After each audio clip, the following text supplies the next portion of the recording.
Assalamualaikum and very good morning. I bid to our lecturer, Miss Fatin Akila.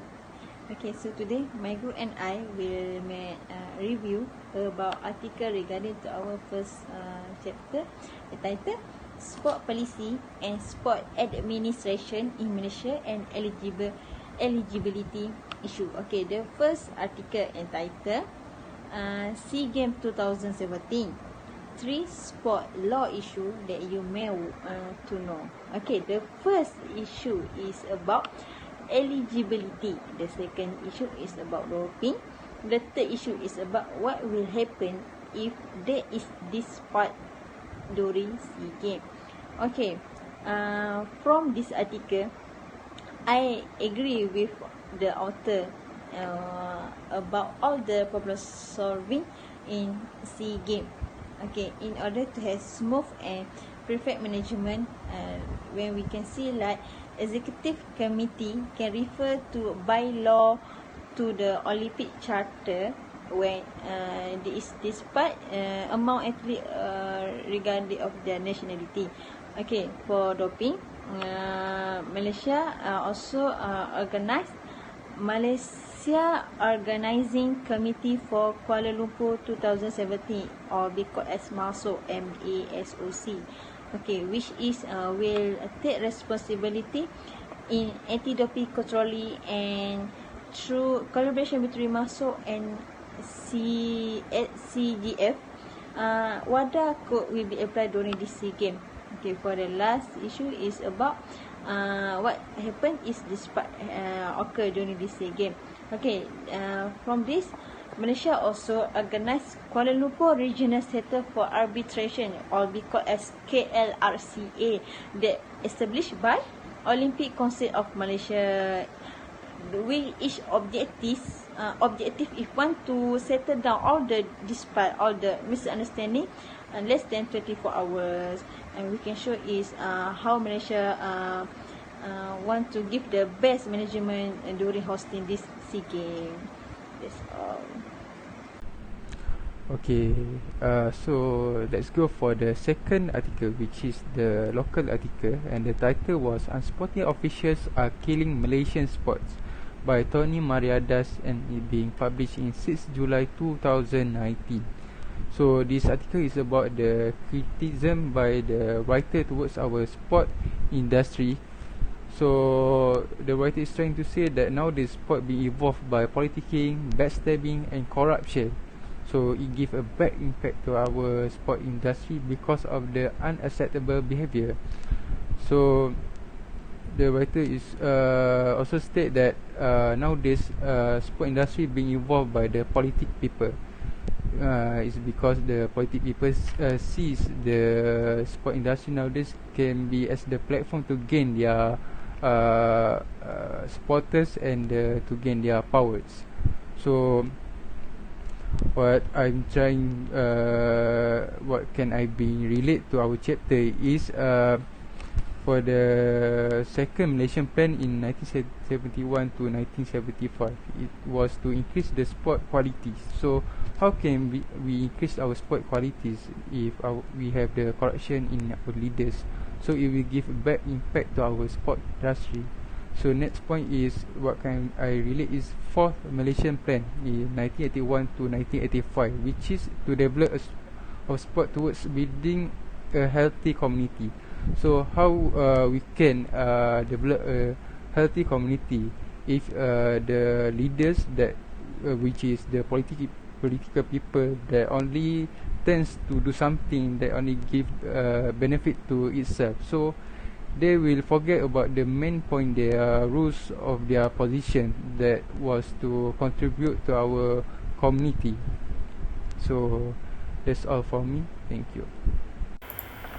Okay, for the next issues is issues in Malaysian sports management, and the author are Ahmad Faisal bin Mohamed Fia and Zulkarnain Maslan. Sports is one of the most essential sectors in our country, and we can see that from 6 Malaysian plan, it is stated that sports sector has received the allocation of 179 million ringgit. Okay, this research is conducted with the method of in-depth interview with 2 sports administrator and 3 senior sports journalists. And based on this research, we can see that there are 5 issues. First one is lack of management skill. Second is incompetency of sports administrator. Third is lack of financial aids and sponsor. Fourth is corruption and abuse of power. And lastly is involvement of politicians in management. Okay, based on these 5 issues, there are several ways to tackle this problem, which is the first one is stated in the National Sports Policy 2009. On the 7th point, it is stated that it will strengthen sports body with professional governance practice, and also there are same thing that already been done before, which is on Third Malaysian Plan on 1976 to 1980, which is the government will continue to develop leadership program for youth, and by doing this, it can tackle the problem of lack of management skill and also incompetency of sports administrator.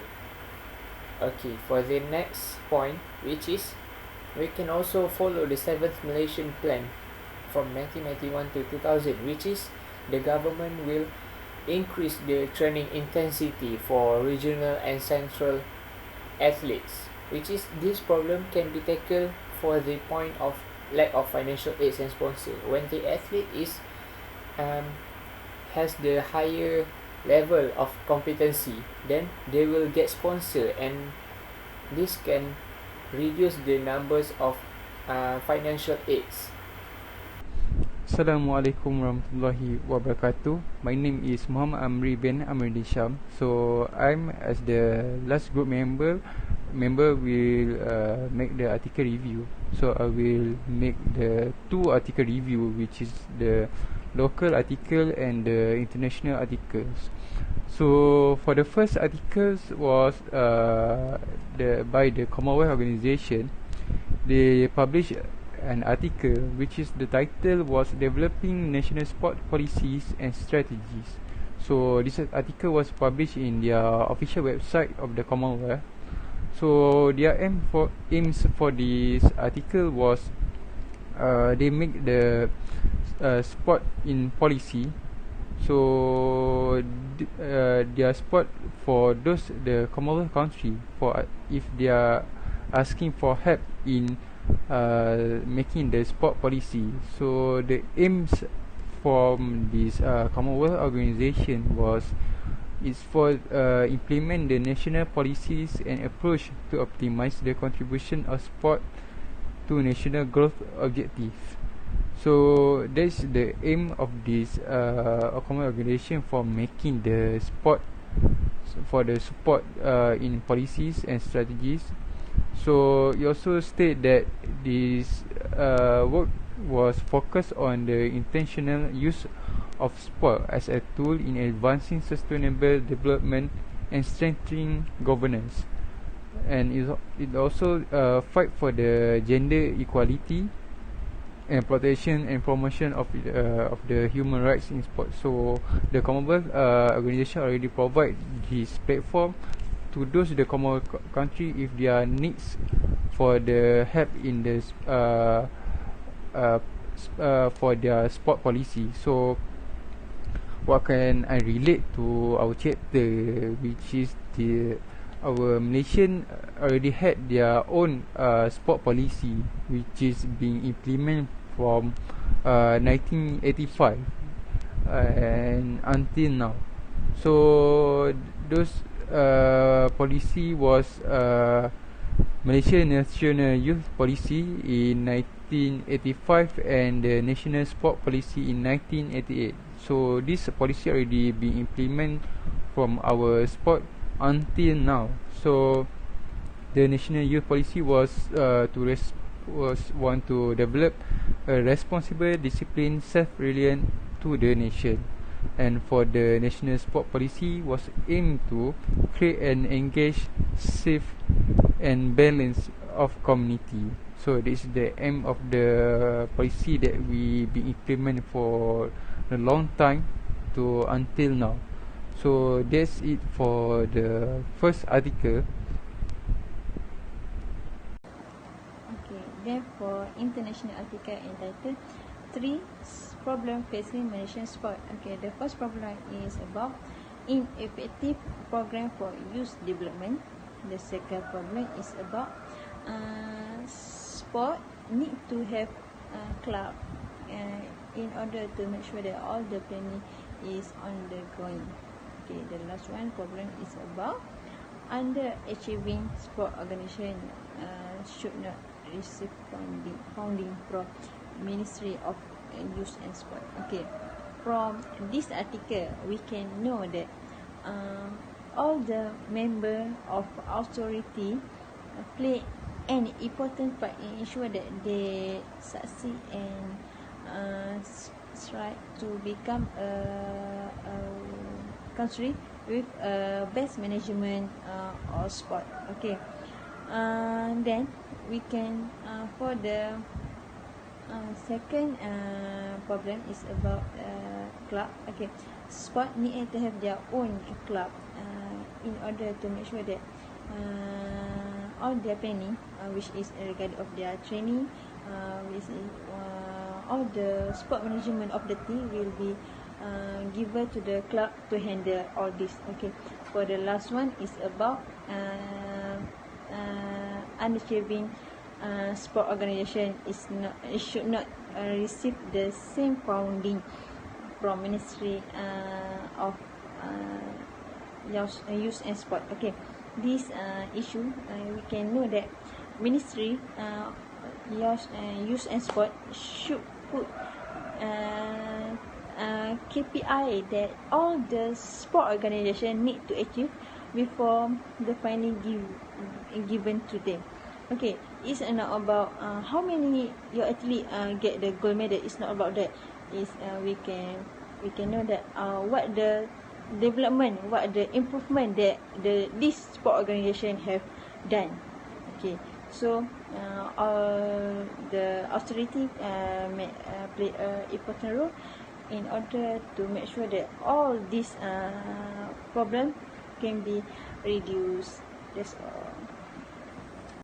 Okay, for the next issues, the article is Sports Industry 101, Breaking into the Business of Sports, and the author is Jason Belzer. For 2010 to 2015, the sports business expected growth was $145.3 billion US dollar, and the higher education program increased by 15%. Okay, next, for sports management education program, between 1980 to 2010, there are significant increase from 3 to 300 sports program in their universities and college. And for internship, based on Caroline Savini, which is Senior Vice President of Recruiting at Tamki Sports and Entertainment, she stated that internship is essential for anyone who wants to break into sports industry. And lastly, for leadership program, there are several leadership programs that is promoted, while there are one which is Manhattan Sports Business Academy or MSBA. It is a summer leadership program based in New York City, and based on my review, there are significant things between US and Malaysia. They did the same thing, which is the first one is at United States they introduced sports management program at their universities or college, while in Malaysia, in 5th Malaysian Plan, which is from 1986 to 1990s, they will provide the training for business management. Okay, next thing that is similar between United States and Malaysia is summer leadership program.